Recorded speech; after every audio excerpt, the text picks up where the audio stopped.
Hi everybody. Okay. We had some closures on Friday, so I'm only a day off, so that's pretty good. Um, because sometimes I'm like, oh, I forgot, and it's like 2 days later, and I'm like, should I do it or not? Okay. So we got some major things here. Okay. Well, Soap got some closure, I guess.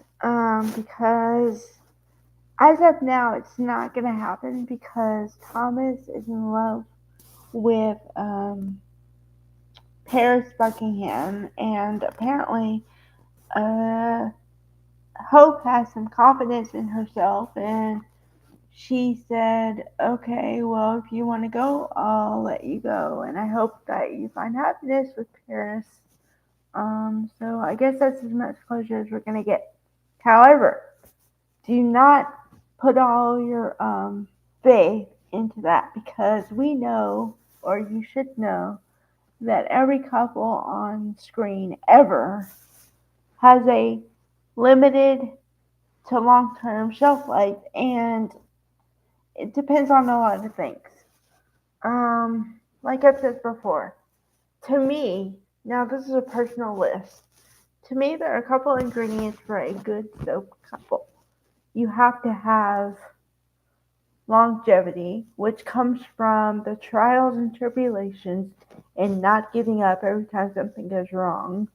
And also the fan base. If you can create a fan base where people want to see your coupling on the screen or happy, you've got success.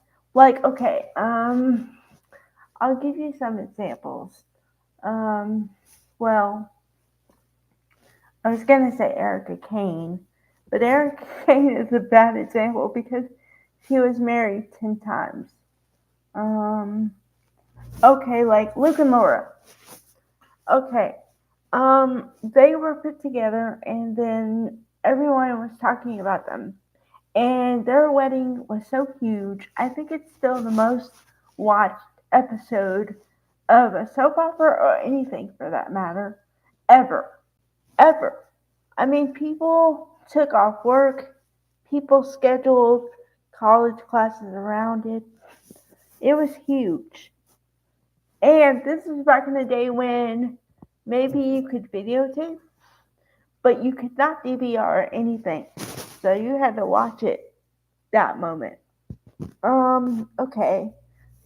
Anna Devane and I think it was Frisco. Um, no, Anna Devane and Robert. Robert Scorpio. They were a huge couple back in the day. You know, Robin's parents. They were always on the run with each other. And the couple I was thinking about, but I misdid the name, was Frisco and Felicia. That was a huge couple. Or Felicia and Mac, too. But Felicia and Mac, I don't know. I'd say they love each other, but they had so many breakups, like so many over the years, that at a certain point you're like, okay, just no. So but Luke and Laura definitely, and like, what was the name of it? Like, well, it was Lily and Daniel for a while, but also you had the teenage things. Okay, like Nick and Sharon on YNR. Because they started as a teen couple, but they grew up and they've been married and divorced twice, have several kids. So Soap, I think, has the staying power, but it's not that I don't like the couple. I'm a fan of the couple. I just don't like the dynamic that they're writing it in. Like, okay, they made Thomas a bad boy, right? So then they make Hope a good girl. And so you're falling into the stereotype and the trope of the good girl has to like the bad boy because the bad boy thing. you know. I don't know. I never liked it, and I don't like it because that makes it seem like you should only fall in love with a certain type of person because you're a certain type of person. And real life is not like that, or shouldn't be like that. So, um, it's just like Stephanie and Finn. I mean, you make it seem like they're meant to be, but I feel like you just ran out of partners for both of them to be with, and they've already been with as many people as they can be with because Steffi was with Liam before, and then Liam was with Hope, and then so then Steffi, I guess, finally gave up and said, "Well, if you don't want me or can't make up your mind, then I'll be with Finn." So, um, but I don't know. I don't know if it's the fact that well, longevity and monogamy are not very popular topics. So the idea of a couple being both of those things or having both of those things may have become a foreign concept. I hope not, but um, okay. But on to other storylines. Because there was one major one, but I don't think we're gonna get resolution until at least next week. Okay. What I'm talking about here is that I kind of spoke about this before a little bit, but this is an expanded version of that. Okay, Tom Star had this backpack, and Friday, finally, somebody dared to go in the backpack. So Hollis was the one who went in the backpack, and Hollis is another server at the restaurant.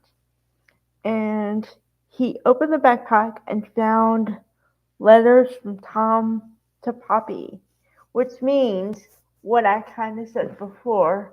I think that they had more of a past than she's letting on to. So yeah, there's that. So then that's going to complicate the Poppy and Bill thing, or it has the potential to mess it up. Okay, but then also, apparently, I told you that blue sports drink is spiked with some kind of drug. Okay, well, Hollis took a sip of it, ended up dead, or at least passed out. Now, I think they're gonna declare him unalived, but it's not gonna happen till Monday. All I know is that Deacon told Sheila to go do something, and she found she okay. She went over somewhere across the way from Deacon. She let out a bone-chilling scream. He came running, and they both found Hollis passed out on the ground, just like Tom.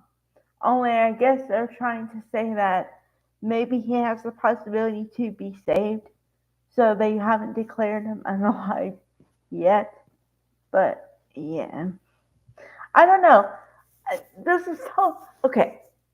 This is totally a joke. Totally a joke. Okay, but people should not work at that restaurant. They work in the restaurant and they end up unalived. Not a good combo. I don't know. I mean, look at Tom Star. He's on the stage and he ends up dead. And now Hollis took a drink of the spiked and he ended up unalive too. And they both happen to work for the restaurant. So I don't know, man. But the overarching thing here is that this whole thing, both things, help us with the mystery storyline, because now that there are two people unalived, there are going to be more people wanting to know what happened and why. Like, what exactly caused it. You know what I mean? So, yeah, that's going to further that storyline.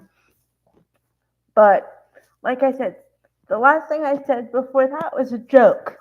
It was a joke. Alright. Bye, everybody.